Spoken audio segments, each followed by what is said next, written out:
టీవీ4 నవ తెలంగాణ న్యూస్కి స్వాగతం. నేను మాధవి. ముందుగా హెడ్లైన్స్. లంకలో రాజకీయ సంక్షోభం, ప్రధాని రాజపక్స రాజీనామా. ఇండిగో సిబ్బంది తీరుపై జ్యోతిరాదిత్య సింధియా ఆగ్రహం, స్వయంగా దర్యాప్తు చేస్తానని ట్వీట్.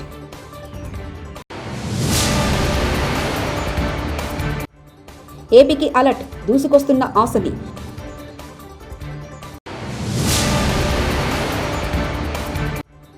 రాష్ట్రంలో గుంతల్లేని రోడ్లు కనిపించాలి, సీఎం జగన్.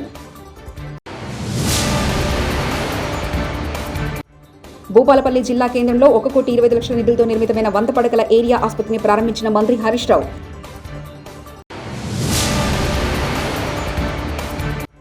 శ్రీకాకుళం జిల్లా సమీక్షా కమిటీ సమావేశం, జిల్లా పరిషత్ సమావేశం మందిరంలో మంత్రి బొత్స సత్యనారాయణ.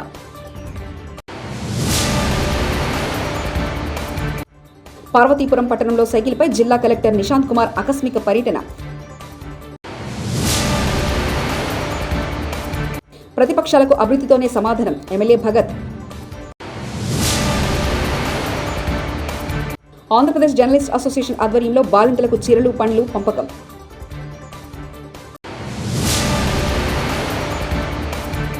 స్పెషల్ ట్రైన్లో ప్రత్యక్షంగా వెళ్లి రైల్వే స్టేషన్ ట్రాక్ పరిసర ప్రాంతాలను పరిశీలించిన కాంతి రాణా టాటా.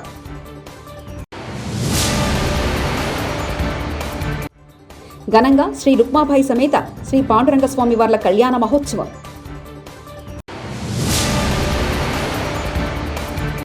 గడప గడపకు వైఎస్ఆర్ సంక్షేమ పథకాలను తీసుకెళ్తామని మంత్రి బుగ్గన రాజేంద్రనాథ్ అన్నారు. ఆర్థిక సంక్షోభం నేపథ్యంలో శ్రీలంకలో నిరసనలు కొనసాగుతున్న విషయం తెలిసిందే. విపక్ష నేతలు, లంకేయులు అధ్యక్షుడితో సహా ప్రధాని రాజీనామా చేయాలని ఆందోళనలు ఉధృతం చేస్తున్నారు. ఈ నేపథ్యంలో సోమవారం ఆసక్తికరమైన ఘటన చోటు చేసుకుంది. లంక ప్రధానమంత్రి మహీంద్రా రాజపక్స తన పదవికి రాజీనామా చేశారు. దీంతో ఒక్కసారిగా శ్రీలంకలో రాజకీయ సంక్షోభం నెలకొంది. దివ్యాంగ చిన్నారిని ఇండిగో ఎయిర్లైన్స్ విమానం ఎక్కనివ్వని ఘటనపై కేంద్ర పౌర విమానయాన శాఖ మంత్రి జ్యోతిరాదిత్య సింధియా తీవ్రస్థాయిలో ఆగ్రహం వ్యక్తం చేశారు. ఇలాంటి ప్రవర్తనను ఎన్నడూ సహించేది లేదని స్పష్టం చేశారు. ఏ వ్యక్తికి ఇలాంటి అనుభవం కాకూడదని, ఘటనపై స్వయంగా తానే దర్యాప్తు చేపడతానని ట్విట్టర్ వేదికగా తెలిపారు. బాధ్యులపై తగిన చర్య తీసుకుంటామని తెలిపారు.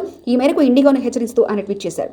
ఈ వ్యవహారంపై ఇప్పటికే డీజీసీఏ దర్యాప్తు ప్రారంభించిందని, ఇండిగో సంస్థ నుంచి నివేదిక కోరిందని అధికార వర్గాలు వెల్లడించాయి.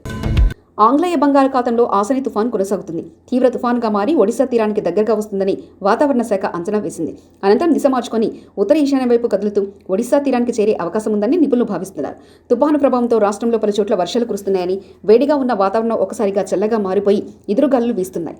ఆదివారం నర్సీపట్నం, శ్రీకాకుళం, విశాఖ, రాజమండ్రి, కోనసీమ, విజయవాడ ప్రాంతాల్లో పలుచోట వర్షాలు కురిశాయి. అనంతపురం, కడప ప్రాంతాల్లోనూ వర్షాలు పడుతున్నాయి.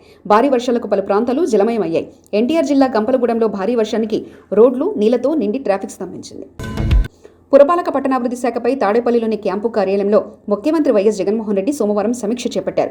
మున్సిపల్ అర్బన్ డెవలప్మెంట్ శాఖ మంత్రి ఆదిమూలపు సురేష్, సీఎస్ సమీర్ శర్మ, ఉన్నతాధికారులు హాజరయ్యారు. ఈ శాఖ పరిధిలోని వివిధ అభివృద్ధి కార్యక్రమాలను సమీక్షించిన సీఎం అధికారులు ఇచ్చిన నివేదికలు, ఇతర సమాచారం మేరకు పలు కీలక సూచనలు చేశారు. హృదయ సంబంధ వ్యాధుల విషయంలో అవగాహనే కీలకం. ఆంధ్రప్రదేశ్ గవర్నర్ మాననీయ బిశ్వభూషణ్ హరిచందర్ డాక్టర్ వరుణ్ కార్డియాక్ సైన్సెస్ను ప్రారంభించిన గవర్నర్, హాజరైన మంత్రి జోగి మేయర్, రాయన తదితరులు. హృదయ సంబంధ వ్యాధుల విషయంలో ప్రజానీకానికి మరింత అవగాహన తీసుకొచ్చేందుకు వైద్యులు తమ వంతు భూమికను పోషించాలని ఆంధ్రప్రదేశ్ గవర్నర్ మాననీయ బిశ్వభూషణ్ హరిచందన్ పిలుపునిచ్చారు. వ్యాధుల నివారణకు సంబంధించిన ఉత్తమమైన మార్గాలను అన్వేషించాలన్నారు. విజయవాడ బెంజ్ సర్కిల్ సమీపంలో నూతనంగా ఏర్పాటు చేసిన వరుణ్ కార్డియాక్ సైన్సెస్ను ఆదివారం గవర్నర్ ప్రారంభించారు. ఈ సందర్భంగా బిశ్వభూషణ్ హరిచందన్ మాట్లాడుతూ గుండెపోటు సంభవించకుండా నిరోధించడంపై దృష్టి సారించాలని, ఆధునిక వైద్య సేవలను సామాన్యులకు అందుబాటులోకి తీసుకురావడం అత్యావశ్యమని వివరించారు.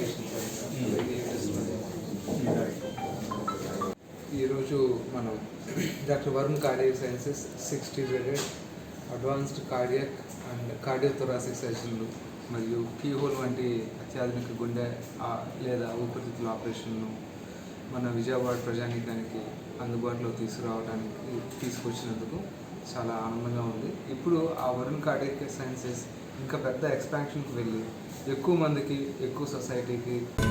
విజయవాడ పాత ప్రభుత్వ ఆసుపత్రిలో బాలింతలకు Vijayawada plus club AP journalist association APJA ప్రతినిధులు చీరలు పండ్లు పంచిపెట్టారు. బెజవాడ ప్రెస్ క్లబ్ అధ్యక్షుడు చందన మధు నేడిక్కడ ఈ విషయాన్ని తెలియజేస్తూ గత 4 సంవత్సరాలుగా బాలింతలకు తమ వంతు సహాయం అందిస్తున్నామన్నారు.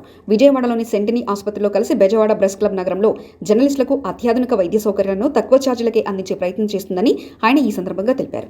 ఈ కార్యక్రమానికి ముఖ్య అతిథిగా Vijayawada sub collector G Suryasai Praveenchand, అతిథులుగా గవర్నమెంట్ ఆసుపత్రి incharge V Vijayalakshmi, Vijaya institute of pharmacy science కళాశాల principal doctor Padmalatha, AP editors association అధ్యక్షుడు VVR Krishnamraju, doctor Srilatha Lakhamraju, Vijayalakshmi silk అధినేత నాగేశ్వరరావు, కృష్ణవేణి హోల్సేల్ అసోసియేషన్ అధ్యక్షుడు బచ్చు ప్రసాద్ తదితరులు పాల్గొన్నారు. చూడండి సార్, మధు గారు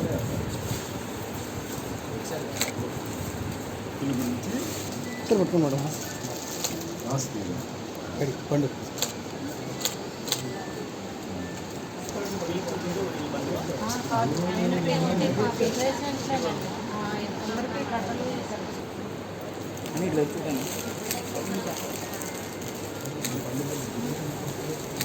ఆధ్వర్యంలో ప్రభుత్వ ఆసుపత్రుల్లోని బాలింతలకు చీరలు పళ్ళు పంపిణీ కార్యక్రమం జరుగుతోంది. దానిలో భాగంగానే ఈ సంవత్సరం కూడా విజయవాడ సబ్ కలెక్టర్ గారి ఆధ్వర్యంలో ఈ కార్యక్రమం జరిగింది. ఈ సందర్భంగా అనేక మంది బాలింతలకు శుభాకాంక్షలు తెలియజేస్తూ బెజవాడ ప్రభుత్వం తరఫు నుంచి కూడా మేము బాలింతలు ఎవరైతే ఉన్నారో పూర్ పీపుల్, గవర్నమెంట్ హాస్పిటల్ అంటే పూర్ పీపుల్ ఉంటారు కాబట్టి మేము ఇక్కడ వాళ్ళకి మాతృదినోత్సవం సందర్భంగా చీరలు పళ్ళు పంచిపెట్టాలని నిర్ణయించుకున్నాం. అలాగే మెదక్ జిల్లా కాంగ్రెస్ పార్టీ అధ్యక్షుడు కంటారెడ్డి తిరుపతి రెడ్డి 32వ వివాహ మహోత్సవాన్ని నేడు నిజాంపేట మండల కేంద్రంలో మండల అధ్యక్షుడు బక్కనగారి లింగంగౌడ్ ఆధ్వర్యంలో కేక్ కట్ చేసి ఘనంగా నిర్వహించడం జరిగింది. ఈ సందర్భంగా లింగంగౌడ్ మాట్లాడుతూ మెదక్ జిల్లాలోని అత్యధికంగా కాంగ్రెస్ పార్టీ సభ్యత్వ నమోదు చేసిన ఘనత ఆయనకే దక్కిందని తెలిపారు. జిల్లాలో కాంగ్రెస్ పార్టీ కార్యకర్తలను అందరినీ కలుపుకొని పార్టీ అభివృద్ధికి నిరంతరం కృషి చేస్తున్న తిరుపతి రెడ్డి అన్నగారికి పెళ్లి రోజు శుభాకాంక్షలంటూ తెలపడం జరిగింది. అదేవిధంగా 2023లో కాంగ్రెస్ పార్టీ టికెట్ తిరుపతి రెడ్డికి దక్కుతుందని, ఆయన గెలుపుకు సాయశక్తులు కృషి చేస్తామని తెలిపారు. ఈ కార్యక్రమంలో మండల అధ్యక్షుడు బక్కన్న, గారి లింగంగౌడ్, పట్టణ అధ్యక్షుడు Nasruddin, Kalvakuntla PSCS director Madhusudan Reddy, SSL అధ్యక్షుడు కాకిరాజయ్య, జీడి భూమాగౌడ్, రమావతరాజు, వెంకటాపుర సిద్దిరాములు, వినోద్, యూత్ కాంగ్రెస్ కార్యకర్తలు తదితరులు పాల్గొన్నారు. మా ప్రియతమ నాయకుడు అంచెలంచెలుగా ఎదిగి జిల్లా స్థాయి నుంచి ఇప్పుడు జిల్లాలో అధ్యక్ష పదవి చేపట్టి అందరినీ, కాంగ్రెస్ పార్టీ కార్యకర్తలందరినీ, నాయకులందరినీ కూడా ఒక్కతాటిపై తీసుకొచ్చి ఉమ్మడి మెదక్ జిల్లాలోనే అత్యధికంగా రాష్ట్ర గిరిజనులకు 10% రిజర్వేషన్లు కల్పించాలంటూ బంజారా గిరిజన సమైక్య ఆధ్వర్యంలో వచ్చే నెల 29వ తేదీ నుంచి తిరిగి నేను హైదరాబాద్ వచ్చి ర్యాలీని ముగించారు. ఈ సందర్భంగా ఏర్పాటు చేసిన విలేకరుల సమావేశంలో గిరిజనులకు రిజర్వేషన్ల సాధనకై బంజారా గిరిజన సమైక్య కార్యక్రమాలను పలువురు నేతలు అభినందించారు. బంజారా జాతీయ అధ్యక్షుడు రాజు నాయక్ మాట్లాడుతూ లంబాడీలకు 10% ఉద్యోగ రిజర్వేషన్ కల్పించాలని కోరారు. లంబాడ గిరిజనులు తక్కువ అంచనా వేసి రిజర్వేషన్లు కల్పించకుండా రాష్ట్ర ప్రభుత్వం నిర్లక్ష్యం చేస్తుందని ఆయన విమర్శించారు. తగిన సమయంలో ఈ ప్రభుత్వానికి గుణపాఠం చెప్తామని ఆయన హెచ్చరించారు. हमारा विजयनगर बಳ್ಳಾರಿ जिला बंजारा समाज कर्नाटक वाग काय आपण रामनायक भाई निजवागलू ಕೂಡ ಏನು ಸಂಘನ ಈ ಸಂಘಟನೆನ ಕರ್ನಾಟಕದ ತೆಲಂಗಾಣ ತಾನೆ ಮಾರ್ ಬಂಜಾರಾ समाज अति वीरद शोभायरे बोल्स मार कोरमाटी एक न तो एक दार बंजारा సేవా సంఘ అధ్యక్షుడు రాజు అన్న గారికి, అదే విధంగా మన నైవ్ అంటే ఐక్య వేదిక నైవ్ అధ్యక్షుడు డాక్టర్ రాజ్ కుమార్ యాదవ్ గారికి, మరి అదేవిధంగా మన తెలంగాణ రాష్ట్ర కమిటీ గిరిజన శక్తి బ్రదర్ బియా శరత్ అన్న గారికి, మరి అదేవిధంగా మా దొంగ నాయకులు కొందరు ఉన్నారు, మొక్క పెడుతూ ఈ సమాజాన్ని తప్పుదో పట్టించే వాళ్ళు ఉన్నారు. మీరు కేవలం వారికి చర్చలుగా ఉంటారా, లేదంటే చరిత్రహీనులుగా మిగిలిపోతారా అనేది కూడా ఈరోజు సమాజంలో తెలుసుకుంటాము. రాబోయే రోజుల్లో 12 నియోజకవర్గాల్లో జాతి కోసం మాట్లాడే అక్రమ ఆక్వా చెరువులపై చర్యలు తీసుకోండి. సామాజిక కార్యకర్త పశ్చిమాల బాబ్జీ మరియు వ్యవసాయ కార్మిక సంఘం ఆధ్వర్యంలో గ్రీవెన్స్లో ఫిర్యాదు చేశారు. అమలాపురం మే 9న కోనసీమ జిల్లా అమలాపురం రూరల్ మండలం తాండవవల్లి వన్నెచింతలపూడి గ్రామంలో గత కొన్ని సంవత్సరాలుగా గౌరవ హైకోర్టు ఉత్తర్వులను ఖాతరు చేయకుండా అక్రమంగా సాగు చేస్తున్న ఆక్వా చెరువులపై చర్యలు తీసుకోవాలని ఈరోజు కలెక్టరేట్లో గ్రీవెన్స్లో సామాజిక కార్యకర్త పశ్చిమాల బాబ్జీ మరియు వ్యవసాయ కార్మిక సంఘం జిల్లా కార్యదర్శి కారం వెంకటేశ్వరరావు ఆధ్వర్యంలో జాయింట్ కలెక్టర్ ధానికిషోర్ గారి వినతి పత్రం అందజేయడం జరిగింది. ప్రతిపక్షాలను అభివృద్ధితోనే సమాధానం ఎమ్మెల్యే భగత్. స్థానిక హలియా పట్టణంలో ఎమ్మెల్యే క్యాంపు కార్యాలయంలో ఏర్పాటు చేసిన పత్రికా విలేకరుల సమావేశంలో నాగార్జునసాగర్ శాసనసభ్యులు నోముల భగత్ మాట్లాడుతూ నియోజకవర్గంలోని హలియా, నందికొండ మున్సిపాలిటీలో 50 కోట్ల రూపాయలతో మున్సిపాలిటీల అభివృద్ధిలో భాగంగా ఐటీ శాఖ మంత్రి శ్రీ కేటీఆర్ గారు ఈ నెల 14వ తారీఖున హలియాకు రానున్నారని, ఇంటిగ్రేటెడ్ వెజ్ నాన్ వెజ్ మార్కెట్తో పాటు ఆధునిక పరిజ్ఞానంతో చేసే వైకుంఠధామాలు ఏర్పాటు చేయాలని తెలిపారు. నియోజకవర్గంలోని ప్రతి పల్లె అభివృద్ధికి మరొక 120 కోట్ల ప్రతిపాదనలు పంపించామని తెలిపారు. అలాగే టీయూఎఫ్ఐడిసి ద్వారా 2 మున్సిపాలిటీలకు కలిపి 20 కోట్లు, మొత్తంగా 50 కోట్లకు విలువ చేసే శంకుస్థాపనల దృష్ట్యా, అలాగే ఏదైతే ప్రతి మున్సిపాలిటీలో కూడా integrated veg and non veg market కావాలి, అలాగే ఒక స్పెషల్ కొంచెం అత్యాధునికమైనటువంటి వైకుంఠధామాలు కూడా ఆ మున్సిపాలిటీ పరిధిలో కట్టించాలన్న ఏదైతే ఆలోచన ఇదివరకు చేశారో ఈ 2 మున్సిపాలిటీలకు సంబంధించి కూడా ఆ 2 ఏదైతే integrated veg and non veg market కావచ్చు, వైకుంఠధామాలు కావచ్చు, అలాగే ఎస్డిఎఫ్కి సంబంధించిన 30 కోట్లకు కావచ్చు, అలాగే టీయూఎఫ్ఐడికి సంబంధించిన 20 కోట్లకు కావచ్చు, ఈ 2 మున్సిపాలిటీలకు సంబంధించి ఆ 2 కూడా ఏదైతే ఎస్సీ, ఎస్టీ, బీసీ, మైనార్టీ రాజ్యాధికార సమితి రాష్ట్ర వర్కింగ్ ప్రెసిడెంట్గా గుంటూరు జిల్లా తాడేపల్లికి చెందిన అంగిడి కుటుంబరావును నియమించినట్లు ఆ సమితి రాష్ట్ర అధ్యక్షుడు కడారి వెంకన్న ఆదివారం ఓ ప్రకటనలో తెలిపారు. త్వరలోనే అన్ని జిల్లా కమిటీలను ఏర్పాటు చేయనున్నట్లు చెప్పారు. రాష్ట్రంలో అట్టడుగు వర్గాల అభ్యున్నతికి కృషి చేస్తానని ఈ సందర్భంగా కుటుంబరావు పేర్కొన్నారు. నాకు ఈ పదవిని ఇచ్చినందుకు కడారి వెంకన్న గారికి ధన్యవాదాలు తెలుపుతున్నాను. నేను రాష్ట్రంలో ఎస్సీ, ఎస్టీ, బీసీ, మైనార్టీ ప్రజలకి వాళ్ళ సమస్యల మీద వాళ్ళకి వాళ్ళ అభివృద్ధి కోసం వాళ్ళ సమస్యలకి తెలంగాణ రాష్ట్రంలో తెలంగాణ ప్రజలకు మీరేం ఒరగబెట్టారో చెప్పాలని కేసీఆర్ను తెలంగాణ బీజేపీ అధ్యక్షుడు బండి సంజయ్ ప్రశ్నించారు.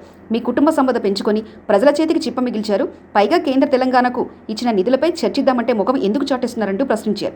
కేసీఆర్పై బీజేపీ రాష్ట్ర అధ్యక్షుడు ఎంపీ బండి సంజయ్ కుమార్ మండిపడ్డారు. మతపరమైన రిజర్వేషన్లు, ఉద్యోగాలకు బీజేపీ వ్యతిరేకమని, గ్రూప్ 1లో పరీక్షకు ఉర్దూను చేర్చి ఎంఐఎంకు పోస్టులని అమ్మేసుకున్నారని, కేంద్రంపై ఏడుపమ అనుకుని టీఆర్ఎస్ ప్రభుత్వం తెలంగాణ ప్రజలకు ఏం ఒరగబట్టిందో చెప్పాలని సూచించారు.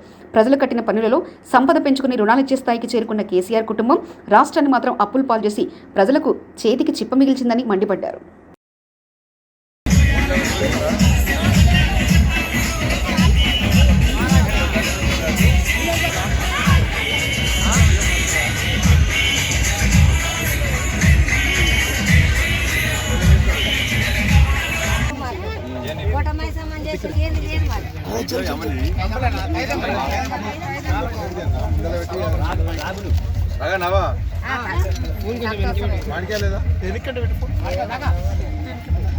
అవా కొంచెం దగ్గర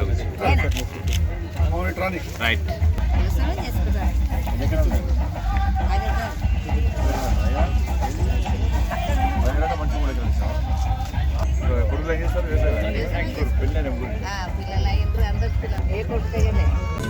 కంకనూరు గ్రామంలో దళిత మహిళలను అడ్డుకున్న 9 మందిపై పోలీసులు కేసు నమోదు చేసి విచారణ చేపట్టారు. కర్నూలు జిల్లా ఆలూరు నియోజక పరిధిలోని కంకనూరు గ్రామంలో గ్రామస్తులు అందరూ కలిసి రాముని దేవాలయం నిర్మించారు. దేవాలయ ప్రారంభోత్సవ సందర్భంగా గ్రామస్తులు ప్రత్యేక పూజలు నిర్వహించారు. గ్రామంలోని ఆడపడుచులకు ఆనవాయితీ ప్రకారం ఓడిబియ్యం కార్యక్రమం నిర్వహించారు. అయితే దళితులు ఆలయంలోకి ప్రవేశించవద్దంటూ దళితలేతరులు అడ్డుకున్నారు. అంగరంగ వైభవంగా జరిగినది. ఏదో ఆకతాయికంగా ఎవరో ఒక వ్యక్తి చేసిన పనికి గ్రామమే నిందించుకుని ఎందుకు మమ్మల్ని మెట్లెక్కనడం లేదు, పైకి రావడం లేదు, మీరు రానియడం లేదా, దేవుడు కూడా మమ్మల్ని రాయనీయకపోయినాడా, అది దేవుడితో చెప్పిస్తే మేము కూడా రామని చెప్పేసి చెప్తాము. మేము ఇంతవరకే ఎప్పుడైతే పోలేదు, కావాల్సిగా వాళ్ళే అన్నారు కాబట్టి రావద్దని మేము అందుకోసం వెళ్ళాం, ఖచ్చితంగా మేము వెళ్తామని. అదేవిధంగా మేము జరుగుతున్న ఎస్ఎస్ఆర్ మాకు ఇన్ఫర్మేషన్ ఇచ్చి వచ్చి ఆయన కొంచెం పరిష్కారం అయితే చేసినాడు, పర్లేదు. మాది కుంకనూరు గ్రామం, దేవరకొండ మండలము. మాది ఏదో దేవాలయం కట్టించారంటే మా ఊరు ఆడపిల్లలు అందరం దొరుకుతారు. 5వ నెల 2022వ సంవత్సరము దేవరకొండ మండలము కుంకనూరు గ్రామంలో సీతారామ విగ్రహ ప్రతిష్ఠ అని కొత్తగా ఆలయాన్ని వాళ్ళు అక్కడ కన్స్ట్రక్ట్ చేయడమే కాకుండా విగ్రహ ప్రతిష్టాపన కూడా జరిగింది. అందులో భాగంగా విగ్రహ ప్రతిష్టాపన పూజ కార్యక్రమాలన్నీ కూడా బాగా సక్సెస్ఫుల్గా కంప్లీట్ చేసుకున్నారు. సక్సెస్ఫుల్గా కంప్లీట్ చేసుకున్న తర్వాత ముఖ్యమంత్రి జగన్ సారథ్యంలో అమలు చేసిన సంక్షేమ పథకాలను గడప గడపకు వైఎస్ఆర్ కార్యక్రమం ద్వారా ప్రజల్లోకి తీసుకెళ్తామని కర్నూలు జిల్లా వైఎస్ఆర్ పార్టీ అధ్యక్షుడు మంత్రాలయం ఎమ్మెల్యే వై బాలనాగిరెడ్డి అన్నారు. కర్నూలు జిల్లా పత్తికొండలో ఆర్థిక శాఖ మంత్రి బొగ్గన రాజేంద్రనాథ్రెడ్డి, కార్మిక శాఖ మంత్రి గుమ్మనూరు జయరాం సమక్షంలో జిల్లా స్థాయి అధికారులు సమీక్షా సమావేశం నిర్వహించారు. ముఖ్యమంత్రి ఆదేశాల మేరకు ప్రతి నియోజకవర్గ కేంద్రంలో జిల్లా స్థాయి అధికారుల సమావేశం నిర్వహించి సమస్య పరిష్కారానికి కృషి చేస్తామని బాలనాగిరెడ్డి తెలిపారు.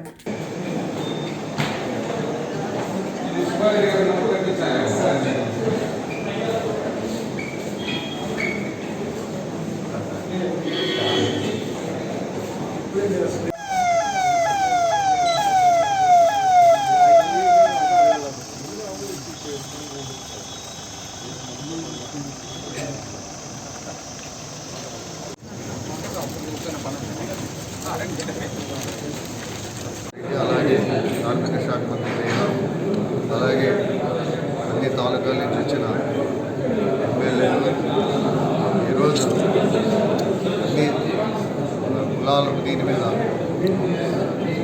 సంస్థ చేయాలనే ఆలోచనతో, అనుబంధ సంస్థలు చేయాలనే ఆలోచనతో ఈరోజు ఇక్కడ ఇన్ఛార్జ్ మంత్రి అధ్యక్షునిగా నేను ఇక్కడ రావడం జరిగింది. ఎందుకంటే ఇప్పుడు కర్నూలులోనే ఎందుకు పెట్టాలి, నియోజకవర్గాల్లో కూడా పెడితే బాగుంటున్న ఆలోచనతో ఈరోజు ఇక్కడ పెట్టడం జరిగింది. దానికోసము ఆర్థిక శాఖ మంత్రి అలాగే జిల్లా ఇన్ఛార్జి మంత్రి వర్యులు రెవెన్యూ డివిజన్ కొత్తగా ఏర్పడిన తర్వాత మరి ఎలాగా పరిపాలన జిల్లాలు వేరే అయిన తర్వాత కూడా రెవెన్యూ కూడా వేరే అయిపోయిన తర్వాత ఎలా ఉంది అని చెప్పేసి ఒక మీటింగ్ పెట్టుకోవడం జరిగింది. అన్నీ కూడా దిశాలు అన్నీ కూడా ఎలా ఉండాలి. లంకలో రాజకీయ సంక్షోభం, ప్రధాని రాజపక్స రాజీనామా. ఇండిగో సిబ్బంది తీరుపై జ్యోతిరాదిత్య సింధియా ఆగ్రహం, స్వయంగా దర్యాప్తు చేస్తానని ట్వీట్.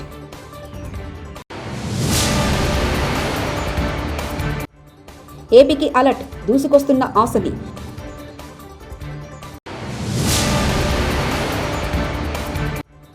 రాష్ట్రంలో గుంతల్లేని రోడ్లు కనిపించాలి, సీఎం జగన్.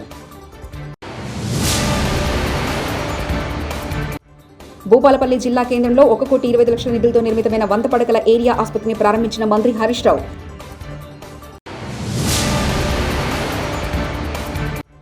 శ్రీకాకుళం జిల్లా సమీక్షా కమిటీ సమావేశం, జిల్లా పరిషత్ సమావేశం మందిరంలో మంత్రి బొత్స సత్యనారాయణ.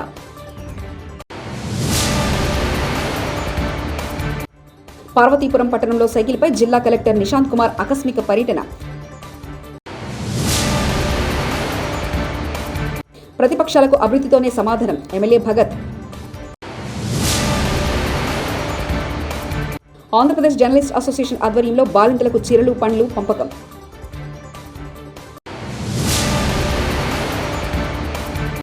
స్పెషల్ ట్రైన్లో ప్రత్యక్షంగా వెళ్లి రైల్వే స్టేషన్ ట్రాక్ పరిసర ప్రాంతాలను పరిశీలించిన కాంతి రాణా టాటా.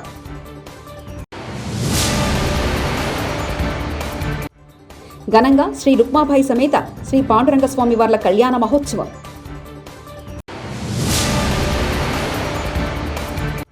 గడప గడపకు వైఎస్ఆర్ సంక్షేమ పథకాలను తీసుకెళ్తామని మంత్రి బుగ్గన రాజేంద్రనాథ్ అన్నారు. ఇవి ఈ బులెటిన్ విశేషాలు. చూస్తూనే ఉండండి టీవీ4 నవ తెలంగాణ.